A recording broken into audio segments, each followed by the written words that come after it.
arrows. Here's sulfur. It's going to end here in 3p4. 3p4. So I'm going to keep going until I get there. So the first thing I'm going to do is draw a line for 1s, and I'm going to draw my 2 arrows. That's hydrogen and helium. Then I get to 2s, and I'm going to draw 2 arrows. There's lithium and beryllium. Then I'm going to get to 2p, and notice I draw all 3 lines right off the bat.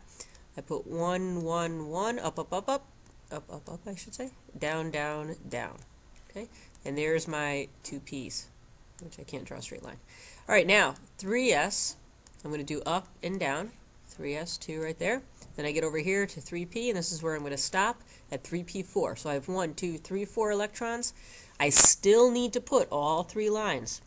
Whenever you deal with a sublevel, you put every orbital there, even if you don't fill them. 1, 2, 3, and now I can double up. Remember Hund's rule, Monopoly rule? You can't double until you have 1 in each. And then I'm done. So it ends in 3p4. Okay, number 53. It says, what do the following elements end in, right? The final energy level, the coefficient, the sublevel, the letter, and then the superscript up top. So we have to find each one of these elements. So let's find barium. Here's barium.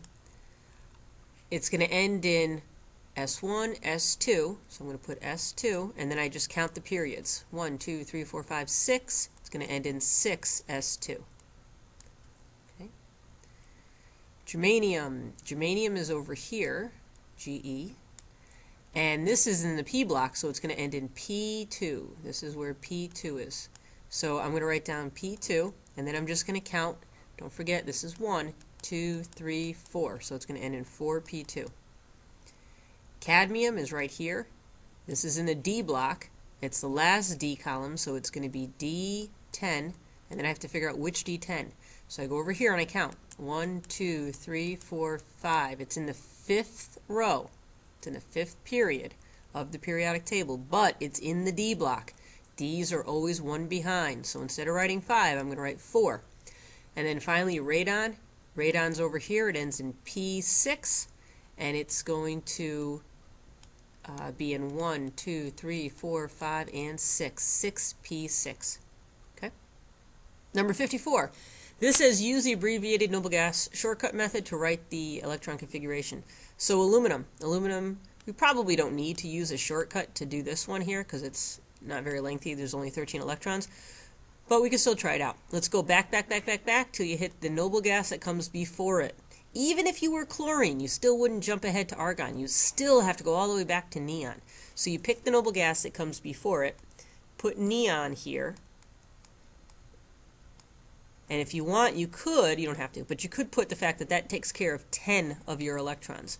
And then you just start at the beginning of the next row. Here's neon in row 2. Here's the beginning of period 3.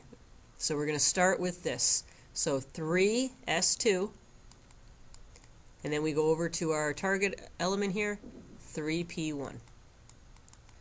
Oops, that should be a 1. So neon in brackets, not parentheses, brackets, and then 3s2, 3p1. Now here's palladium. Palladium is number 46, so we're going to find palladium right here. I personally do not want to draw 46 arrows or electrons. I don't even want to write 1s2, 2s2, all that for 46. That's very time consuming and tedious. So I'm going to go back, back, back, back, back, get to the end over here, and I'm going to write down krypton, because that comes before it, in brackets. That takes care of 36 of my electrons. You don't have to write 36 here. I'm just putting a little note to myself. That's 36 electrons, and then I start at the beginning of the row it's in. It's in period 5, so I'm going to start over here. I'm going to write 5s2. This is 5s2. And then I'm going to pick up with the D's, and it's in this row.